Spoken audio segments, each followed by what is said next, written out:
What is good, Osiris? Here, stuck in the middle. Thanks for joining.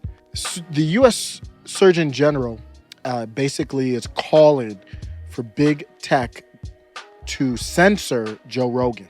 We are at the most dangerous level of censorship of my lifetime. I have never seen anything like this, where they're throwing around this word misinformation. This has nothing to do with the pandemic. Don't get this twisted.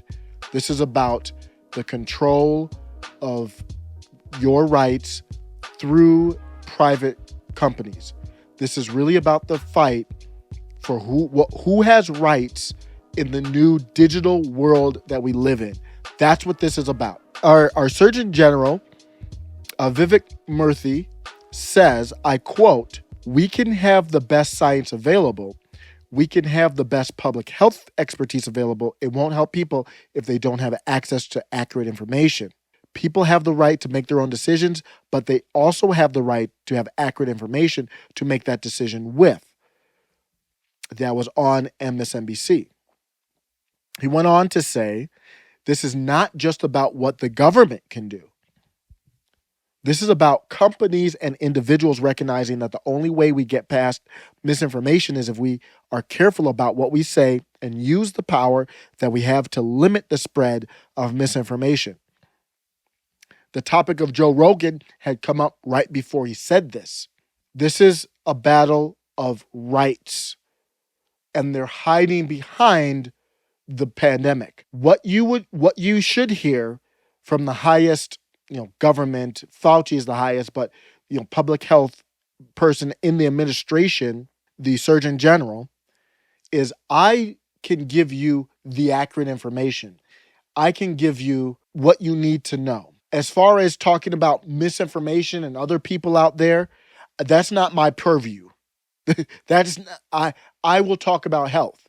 So here's what I heard, or you could take field questions from people. I heard this on the Joe Rogan show, Mr. U.S. Surgeon General. Is it true or not? And he can answer from a health standpoint. When you have the Surgeon General of the country opining for censorship of a private citizen and a private business, that is government overreach. And that shouldn't even be legal. That can be considered blackmail. The government has a position and they have certain powers over these private companies. So if you are Spotify, you have to be thinking, what are the ramifications if I don't listen to them? This is a clear end around free speech. The First Amendment protects us from the government going after us for saying something, as long as you don't infringe on the rights of others.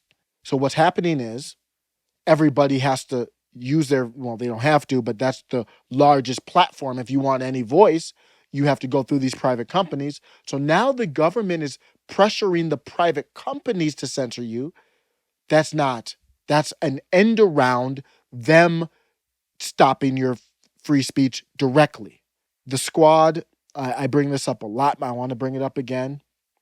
People who say that there are progressives or people on the populist left, there are none. I remember Bernie, the closest I heard was Bernie kind of intimated that he believed Trump shouldn't have been banned from social media, which was he said something like it made him a little uncomfortable. Didn't hear anything from AOC, Ayanna Pressley, Rashida Tlaib, Ilhan Omar, Katie Porter. I like Katie Porter a lot, but where is she at when this happens?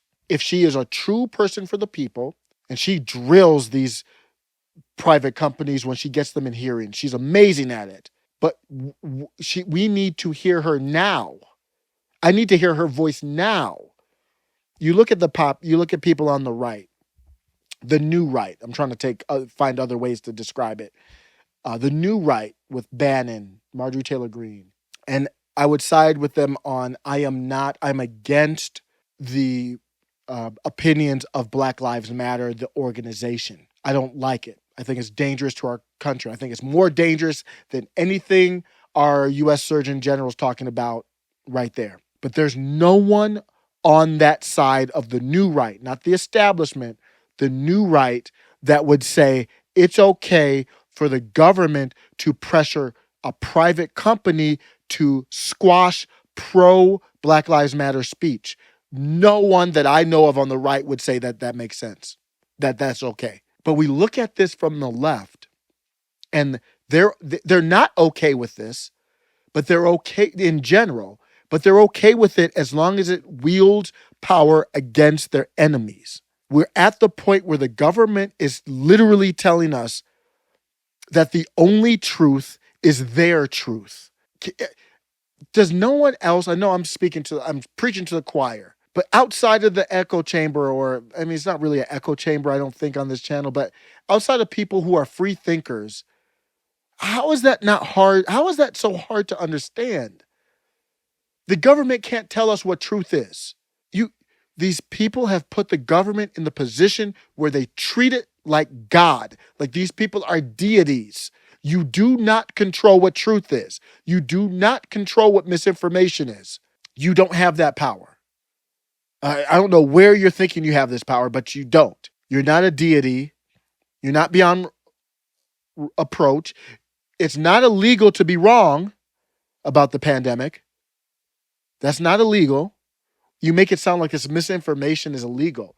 If it was illegal to be wrong about the pandemic, there are some government officials that would have to answer some questions. This is like book burning, just like Fahrenheit 451. Fahrenheit 451, they burn the books. It's the same thing. The Surgeon General is asking Spotify to burn the book, which is Joe Rogan's program. Why do they care about Joe Rogan? Because he's got millions of views, way more than the propaganda that they try to put forth. If Joe Rogan was just some dude in his basement with a few thousand people that he speaks to, they wouldn't care as much. I'm going to end with this. It's a threat. What they're doing here is a threat to all of our rights under this new digital world. You look at it right now, you have no freedom digitally. The most freedom you could possibly have, if you are Gab literally has their own servers, their physical own servers that they maintain, which is highly expensive and unusual. But even they are still in danger from payment process, and they had to create their own payment process. You're not free because you have to be hosted. Even if I go and create my own website, somebody has to host me. And that could be Amazon Web Services. And what happened to Parler? When Parler was getting big, Amazon Web Services was like, I'm dropping you. The government could pressure Amazon Web Services or whoever your hosting company is to drop you. This is a fight to maintain rights for your data. Facial recognition being used from the IRS upcoming this summer. Who gets to control when you upload your facial information potentially to the IRS? Does the IRS get to keep that? I don't know. Maybe it's not. But we need this in writing in the Constitution. I don't know where. I don't know what the verbiage is, but we need it in there that whenever you interact, maybe stores will start doing facial recognition. We might see more cameras in public areas. We know for Facebook and these social media sites, you sign up, they're free because you say, you guys get my information now.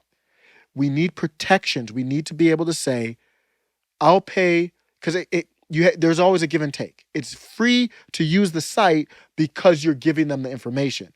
Facebook, for example, Instagram, for example. I would say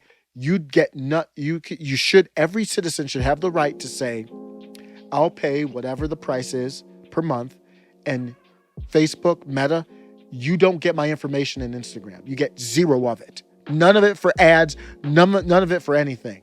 And I'll pay you, it would get expensive probably. We were looking at $10 a month or so just to use, I'm just guessing, for Instagram. And then, or you could say, I'll use Instagram for free and I willingly sign over my information, my data. So bringing it back to the free speech, we have to fight to say free speech is non-negotiable under that.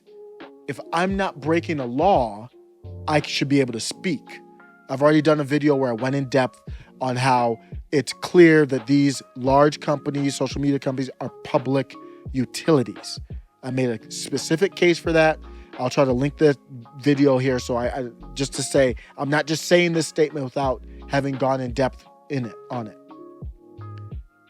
That's the battle right now. So this is not about the pandemic.